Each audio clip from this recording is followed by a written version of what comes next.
Bonjour à vous et bienvenue sur On RH par Altea et le Lab RH, l'émission qui traite de toute l'actualité de l'innovation RH et une émission aujourd'hui où on va se demander si l'entretien annuel est mort ou pas en compagnie de nos invités. Écoutez, pour la réponse à la question, c'est parti pour On RH, troisième émission.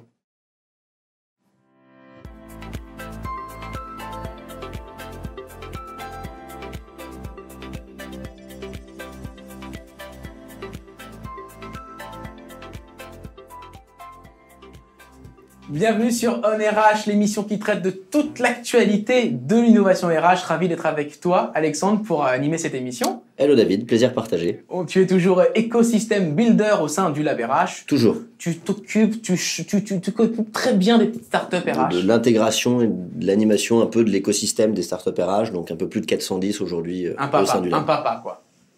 J'irai pas jusque-là. Merci de nous suivre. Alors, on a eu de très belles audiences lors de la deuxième émission consacrée à l'intelligence artificielle. Tout à fait. Faut croire que ce sujet passionne les foules. Et on va parler d'un autre sujet qui passionne de nombreuses entreprises qui sollicitent des conseils. On voit sur LinkedIn beaucoup de sujets autour de l'entretien annuel. On va en parler avec nos invités. Je vais commencer en étant galant par vous, Flora Herbet. Alors, vous êtes HR Manager. Tout à fait, voilà, je suis Chez responsable Converteo. RH chez Converteo, Voilà. qui est une société de conseil du coup sur les sujets data marketing. Voilà, on a à peu près 90 personnes aujourd'hui. D'accord. Et on vous a invité parce que vous avez mis en œuvre une nouvelle démarche de feedback. On va en parler avec vous pour Tout à avoir un vrai retour d'expérience très concret. Tout à fait. Merci beaucoup. Également avec nous Thibaut Villon. Bonjour. Bonjour Thibaut, vous êtes cofondateur de la start-up entreprise Elevo, Exactement. qui propose une solution qui permet de faire des feedbacks d'une nouvelle manière. Exactement. Et la première question, elle est pour vous Thibaut. Oui. Pourquoi on entend parler de la fin de l'EA? Moi, je suis sur LinkedIn, je passe mon temps là-dessus, et je vois partout, l'EA c'est terminé, fin de l'EA. Pourquoi on en parle? C'est vrai. Alors, on aime les titres chocs. Alors, forcément, la fin de l'EA. Les tic-chocs. Les titres chocs. Je sais pas comment. Donc, on aime bien ce titre parce qu'il est choc. Après, il faut se demander pourquoi on pense à la fin de l'EA. On essaye de supprimer l'entretien annuel. Est-ce que c'est ça qu'on essaye de supprimer ou les problèmes qui entourent l'entretien annuel? Aujourd'hui, l'entretien annuel, il est une fois par an. Ça ne s'adapte pas au rythme de l'entreprise.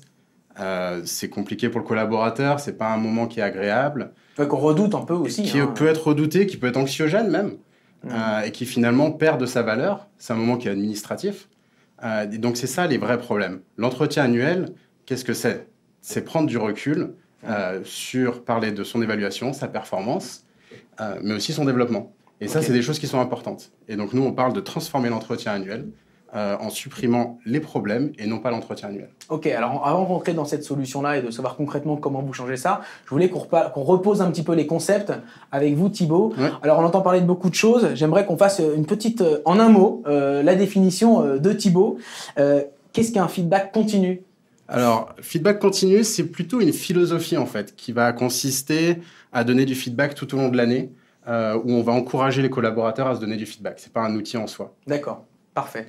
Et qu'est-ce qu'un feedback régulier? Alors, un Il y a feedback continu et régulier. Hein. Exactement. C'est fin, la ligne. Alors, on fait quelques différences pour être précis. Le feedback régulier, ça va être de se dire, on va caler des moments dans l'année à intervalles réguliers pour se donner du feedback. Via des campagnes, par exemple, on va faire 4, 5, voire 10 campagnes dans l'année. Ok, très bien. Le feedback 360. Alors, je vois un peu mieux, moi. Le feedback 360, c'est à la mode, c'est sympa en plus. C'est pour un collaborateur de recevoir du feedback d'autres collaborateurs dans l'entreprise, mais pas que. Aujourd'hui, on peut aussi recevoir du feedback des personnes externes à l'entreprise. Ah, d'accord. Ah, ça, c'est nouveau, ça, effectivement. Le feedback spontané. Alors, le feedback spontané, là, on sort de la politique de campagne, donc organisée par souvent les pôles RH. Le feedback spontané, il est vraiment l'origine du collaborateur qui va demander directement du feedback sur son travail. Ou qui va en donner. Ou qui va en donner. Ok. Voilà. Ok. Et on termine avec le feedback mood. Alors là, Les mood boards. Exactement. Alors là, on est dans une autre catégorie. Jusque-là, on a parlé du feedback pour le collaborateur. Le mood board, c'est du feedback pour l'entreprise. Ouais. Ça va être la qualité de vie au travail, son bonheur au travail, qui vont être des problématiques QVT. Et qui vont être souvent sur du sondage, mais qui ne vont pas permettre aux collaborateurs d'avoir du développement personnel directement. Ok. Ouais. Il y a tout un emballement aujourd'hui à travers ce mood board, ce fameux tableau de pilotage. Je sais bien qu'on améliore aujourd'hui que ce qu'on mesure, mais finalement, est-ce que le risque n'est pas de tomber entre la gadgetisation et un peu la dictature du bonheur, où attention, je suis pas heureux et je me sens obligé de répondre finalement que je suis heureux si je veux rester dans cette entreprise. Exactement. Alors, c'est vrai, il peut y avoir des dangers, il peut y avoir des travers. Et là, on parle vraiment de ce feedback mood qui est justement sur la QVT et sur ces sujets de sondage, qui va être différent du feedback pour le collaborateur. Le collaborateur, dans du mood, il ne va pas parler de son développement, il ne va pas parler de son plan de carrière, il ne va pas parler de ses compétences fortes. Mais vous êtes d'accord, en fait, ça peut être considéré comme gaffe. Enfin, moi, pour l'avoir testé personnellement, effectivement, on répond une fois, deux fois, à un moment donné, bon, soit on répond plus, soit on dit, c'est comme quand on se rencontre dans la rue, ça va. On dit ça va, quoi, sans... Alors, il y a des moyens de ne pas le rendre gadget. Et le moyen de ne pas le rendre gadget, c'est que l'entreprise, elle prenne vraiment des mesures à partir de ces sondages. Okay. Nous, on l'a, par exemple, le mood. Alors, on a construit l'outil nous-mêmes. On le fait toutes les semaines. Et tout le monde y répond. Ça nous permet quand même de détecter des signaux faibles et de pouvoir nous rapprocher, en fait, des collaborateurs quand il y a des sujets à traiter. Donc, finalement, pour nous, il est assez utile. Utile, mais pas suffisant, finalement. Il n'est pas suffisant, non, clairement. Ouais. C'est vraiment un baromètre, mais c'est pas ça qui va nous permettre de recueillir du feedback sur le travail en lui-même. Alors justement, qu'est-ce qui vous a poussé, vous, chez Converteo, à changer de paradigme autour de ces entretiens-là? On est passé de quel type d'entretien à quel type d'entretien et pourquoi? Ouais, alors à la base, on avait des process qui étaient assez manuels. Sur les entretiens annuels notamment, on n'avait pas de 360 avant. Et puis ça a été en fait un besoin qui a été émis de la part de nos collaborateurs de dire on n'a pas assez de feedback au quotidien dans notre travail et comment on peut le développer. Donc nous, on a fait le choix de mettre en place l'outil Elevo pour nous aider justement à faire du feedback régulièrement et de forcer un petit peu les gens à le faire s'ils ne le font pas spontanément.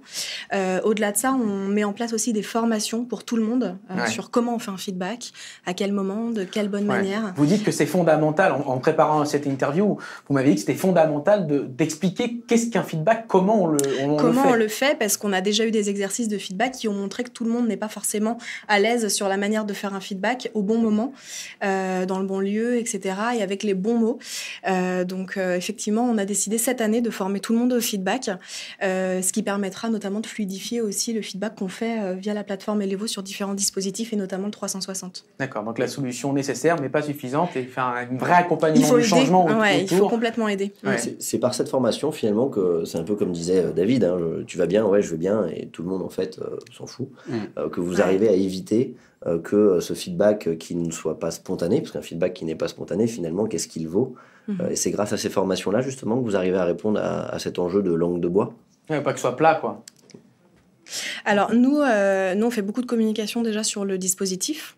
À quoi il sert? Dans quelle finalité? Donc ça, c'est hyper important pour les collaborateurs de savoir quelle est la finalité du dispositif, en quoi ça va les aider. Et notamment, nous, on a une population assez jeune qui a envie de progresser assez vite. Et du coup, les feedbacks les aident clairement à identifier ce sur quoi ils doivent travailler pour passer à l'étape suivante assez rapidement. Donc, ils voient la finalité via ça. Et puis après, il y a de la formation, il y a de la pédagogie qu'il faut qu'on fasse continuellement aussi sur le sujet. Vous avez fait face à des réticences parmi les collaborateurs de personnes qui étaient habituées à l'autre système, le vieux système? Alors ouais, c'est pas évident parce que le feedback digital il est forcément plus froid. Il peut figer aussi, on peut avoir peur que ça fige certains traits. Donc c'est là où la pédagogie, la communication doit faire en sorte d'éviter de cristalliser ces peurs-là qui sont pas forcément légitimes, en tout cas chez Converteo. Donc voilà, on fait beaucoup de pédagogie. Après, pour nous, la solution, elle ne remplace pas non plus la communication orale. Elle vient en complément, elle force les gens qui sont pas à l'aise pour le faire à l'oral de pouvoir le faire aussi à l'écrit. Et du coup, ça permet à tout le monde de recevoir du feedback et d'en faire aussi. Donc, c'est à ça que nous sert la solution. Ça remplace pas non plus toute la communication orale qu'on peut se faire entre collègues. Donc, instaurer la culture du feedback, c'est un travail qui se fait l'outil, mais aussi la politique interne. L'outil va peut-être permettre d'être un déclencheur pour certaines personnes. Donc finalement, là où on pourrait craindre un risque de déshumanisation, parce que dans la communication, il y a 80% qui passent par du non-verbal, comme chacun le sait. Donc effectivement, un peu plus froid. Alors je sais qu'il y a des émoticônes, mais voilà. Finalement, c'est l'inverse qu'on observe sur le terrain. C'est-à-dire que le fait de passer par le digital permet de faciliter à des personnes qui ne l'auront pas fait. Finalement, on peut dire que le feedback, il n'est pas naturel. il est difficile parfois de demander du feedback et il est difficile parfois d'en donner. Et quand on donne un cadre autour de ça, sans le formaliser trop, on va aider justement à faire ce feedback. Il y a aussi, on a des clients qui nous parlent d'émulation. C'est-à-dire que quand ils font des 360, ils se disent, bah voilà, entre collègues, on va se dire, hey, je t'avais demandé du feedback, tu m'en as pas donné. Et donc là, on transforme complètement l'expérience. Et donc, c'est ça qu'on vise. Ça permet aussi de penser, du coup, à déclencher des points de feedback entre les gens avant de le faire de manière digitalisée. Ils se disent, ah, mais à ce point-là, j'ai besoin d'en parler avant. Donc, je vais lui en parler, puis après, je vais le mettre sur la plateforme. Donc, ça permet aussi de déclencher du feedback qu'on n'aurait pas forcément diffusé, je dirais, en temps normal, quoi. D'accord. Parce que ce que j'allais dire, c'est du coup, l'outil digital est une initiation et finalement un lancement à un feedback oral. On pourrait craindre finalement que ce soit également le début de la fin. C'est-à-dire qu'après tout, une fois que tout le monde a cette culture de feedback, il n'y a plus besoin de l'outil. Et là, j'entends que justement, les gens vont après sur la plateforme, même s'ils ont donné le feedback à l'oral. Parce que ça permet de garder une trace. Et le feedback, il est important.